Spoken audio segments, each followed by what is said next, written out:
Hi, Mark. I'm really glad to be here. Thank you for inviting me. And thank you to everybody in Santa Barbara and the entire audience for listening to me talk about imposter syndrome and becoming a defiant imposter. Oh, now I hadn't heard that. What's a I know. defiant imposter? Wow. I blew that, right? Um, well, when I think about imposter syndrome, what is often thought about and what has become ubiquitous is this idea of people not feeling comfortable and feeling as though they're going to be caught out as frauds because they don't belong. When I think about being an actual imposter, I think about systemic barriers that actually impede participation. And within those structures, people can be imposters, actual imposters. And the goal is to kind of accept it and embrace it and become defiant within that system. When I was an early associate in a law firm, I was invited by a partner to go play golf. He Hmm. invited me and two other associates for a job well done. And he invited us to his country club, to his golf club. And I was excited. I had never played golf before. But when I got there, women were not allowed on the green before noon, Uh-oh. right? And so I was really junior at that time. And I went and sat by the pool and drank a Coke with other women and the kids who were there for the summer and were also not allowed on the green before noon. And that's what I mean by systemic barriers. That partner did not mean to hurt me or do anything to make me feel uncomfortable, but he just, life is what it is. It goes on. And he hadn't really thought about the implications of inviting me. But at the same time, I hit a red light and my colleagues went and they played golf. I think it was one of the first times where it had been so real and so obvious to me that there was a place I could not go when other Mm. people could. And so in that circumstance, it was very real. And it kind of hit me in a very different way because it was my job. These are the people I work with. And so it had a very different implication than ideas about maybe certain neighborhoods that you shouldn't walk through, or, when I was growing up, it was the old days of what Jim Crow maybe used to be like. Right. This was the first time that it hit me in a way that was not abstract. So when folks come to me, and I used to have this happen, I was a chief people officer and a chief legal officer. So people would talk to me often about feeling as though they had imposter syndrome.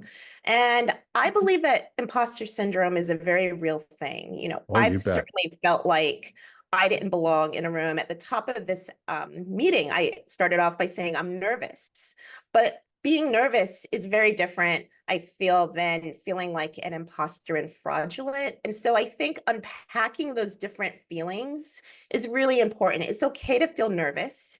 It's Mm. okay to feel like I'm doing something new and I'm excited about it. And then that's very different from feeling like a fraud. And then it's also very different from actually understanding that you might not always be welcome in certain circumstances. So when people come to Mm. me and they are looking for help, I try to really unpack, what do you mean when you say imposter syndrome? Exactly what are you talking about? And then let's try to get into the roots of how we can solve the cause of that. Because sometimes people are told that they have imposter syndrome, but they're like, I'm good enough to be here. I belong here. That's not what's happening right now. I'm feeling something that's not that. And so it's important to be able to acknowledge that and sort that out.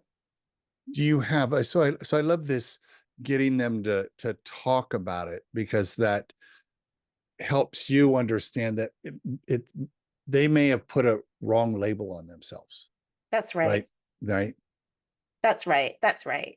And sometimes people, if the label is wrong, if the identification of the root cause is wrong, then sometimes the solution can be wrong as well. Oh, give me an example of that. So if somebody is feeling like in that moment, let's go back to the golf club incident. In that moment, I didn't feel great. But if I Right. had thought that I didn't belong there, I might have gone out and, listened to great music or tried to talk to myself, my inside voice about why I actually do belong there. But by acknowledging that something stopped me, I was able to, over the years, learn how to reframe it and act in a Mm. very different way externally than internally. And I think that's very important for people to be able to do. And once you can start to understand the root cause, then you can figure out, do I need to speak to somebody? Do I need to say, I guess nobody's playing golf today? Or do I need to go and maybe work on my own golf game in order to be able to hold my own on the green? I'm still stuck on the why it's okay after noon, but not okay before noon. I don't know. I don't know. Yeah. I like to hope that golf club has changed its rules, but yeah, I've got to hope that was many, many, many years ago, and things have changed since then. You said you've been a chief people officer. I really love that term, by the way. I've had an opportunity to work with HR and training, learning, and development teams for the last 30 years. And I love it when there's either a chief talent officer or a chief people officer. It tells me a lot about an organization that they manage that resource. We had someone on the show who said, why are our people an expense rather than an asset on our P&L, I right? agree. You know exactly what I'm saying, right? So is there a difference in this imposter syndrome at, do you see a difference in the different levels in the organization? Like in the C-suite or at the director level where someone is rising up through that, and how do you manage those, and how could you help the person who's listening recognize it and help them manage it? Right. I think as we become more senior, we have more of a responsibility to speak up. So, regardless of whether we're talking Oh. about imposter syndrome or somebody who is trying to be a defiant imposter, I think the question is, if I don't speak up, then who will? And as we become Mm, more senior, that's more important.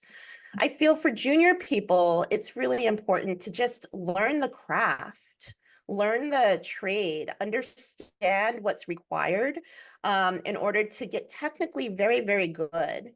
And that changes as we become more senior, I believe. Um, I think that as we become more senior, we have the ability to clear those red lights for everybody, the ones that are internally imposed, but also the ones that are externally imposed. And we can do things in a really different way as we become more senior to increase not only belonging and inclusion within workplaces, but that's a generational change that's going to take time.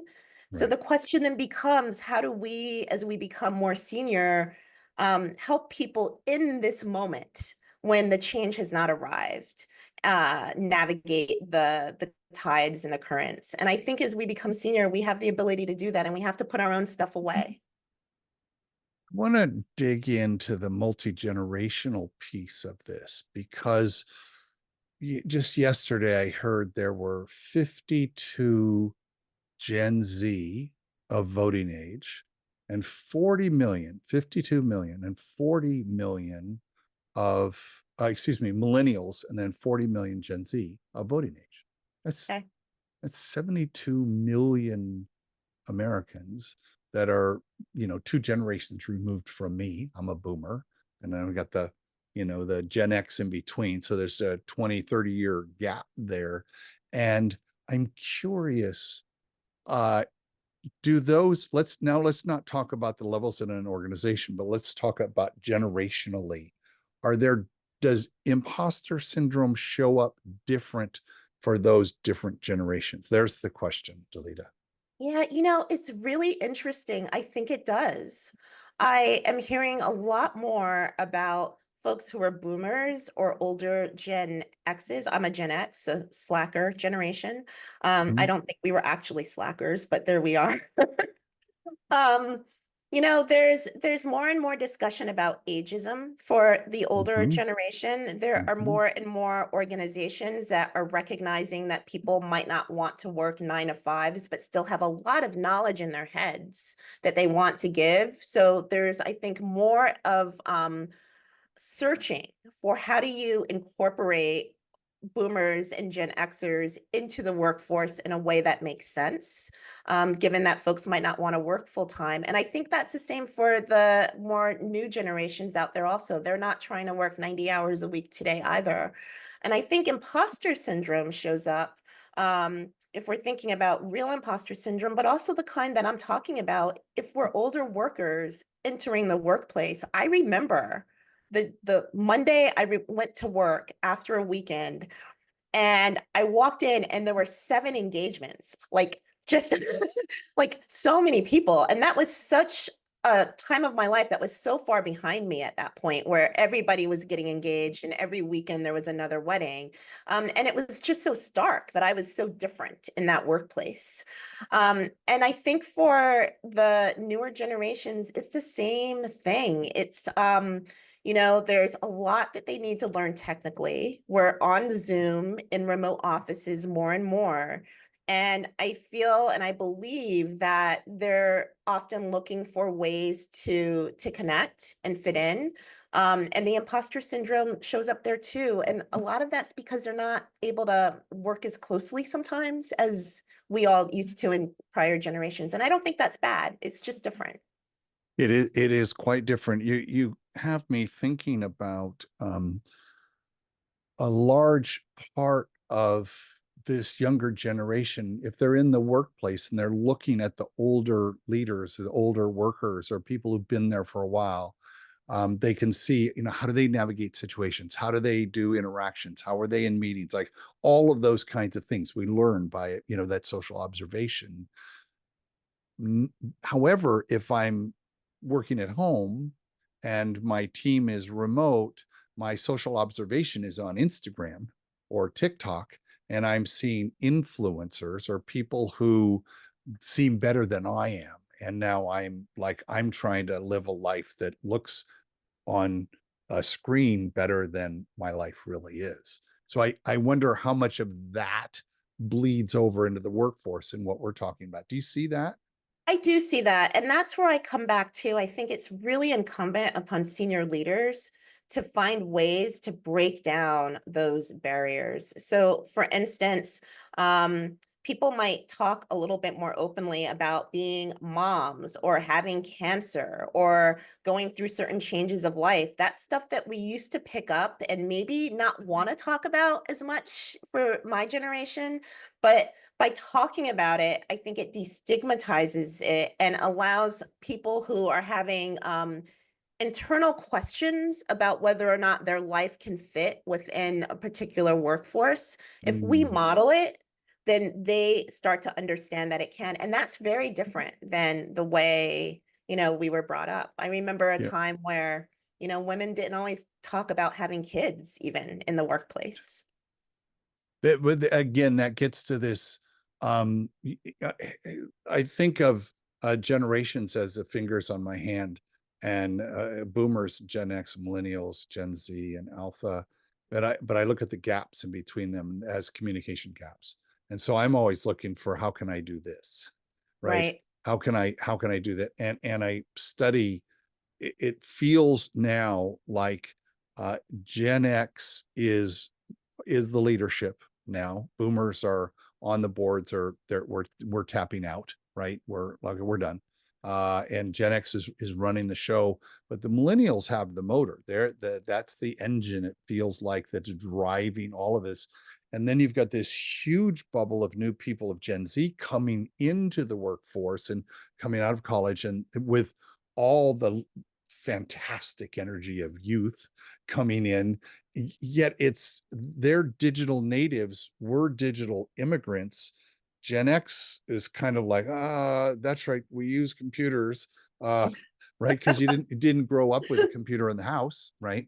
So I'm just curious. I wonder if there's some reverse imposter syndrome now with Gen X and Boomers trying to relate to millennials and Gen Z. Do you see that there's that? Is there a reverse I mean, version I think here? there's a little bit of that. I had somebody on my team who I really loved to ask, how do I work this on my computer? And I used to call him, maybe this isn't the coolest thing, a geriatric millennial. And he would say, no, I'm not.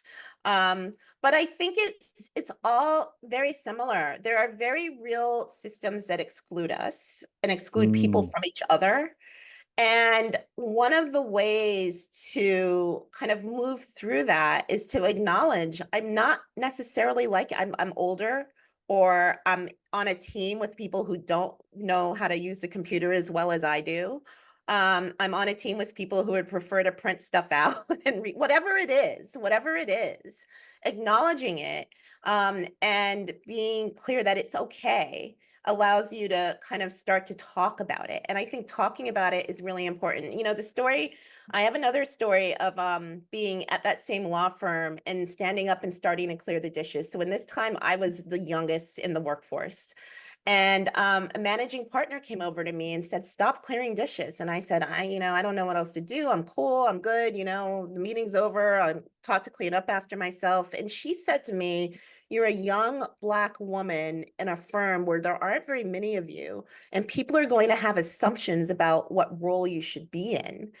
And she blew me away. And we can talk a little bit about what that did for me at the time and how I've internalized it over time. But she talked about it at a time when nobody was talking that boldly about race and gender, um, and what that looked like, and even youth. And so by talking about it, she was able to identify a problem that I may mm. or may not have. She was able to offer solutions that I grew with over the years. And she modeled something that I've, thought of very frequently. And it all started, to your point, with a conversation and an acknowledgement of something being different and a little yucky and a little off. And let's figure this out. Which is exactly what we've done for the last few minutes. Delida, thank you so much for joining us here at TEDx Santa Barbara. Thank you, Really, Mark. really appreciate getting a deeper view of this. I enjoyed it myself. Thank you so much for having me, and goodbye to everybody at Santa Barbara.